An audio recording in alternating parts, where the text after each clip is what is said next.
Gempa dengan magnitudo 7,7 mengguncang wilayah Turki dan Suriah. Gempa terjadi pada Senin pagi 6 Februari 2023 waktu setempat. Ratusan bangunan runtuh hingga menyebabkan banyak masyarakat menjadi korban. Banyak warga terjebak reruntuhan bangunan karena tidak sempat menyelamatkan diri. Dikutip berbagai sumber, jumlah korban tewas di kedua negara mencapai 3.823 jiwa. Di Turki jumlah korban tewas meningkat menjadi 2.379 orang. Sementara di Suriah, korban tewas tercatat sementara 1.444 orang.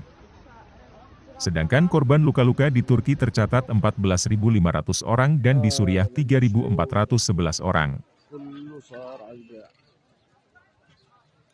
Tim evakuasi di kedua negara itu masih terus berjuang menyelamatkan korban yang terjebak reruntuhan bangunan.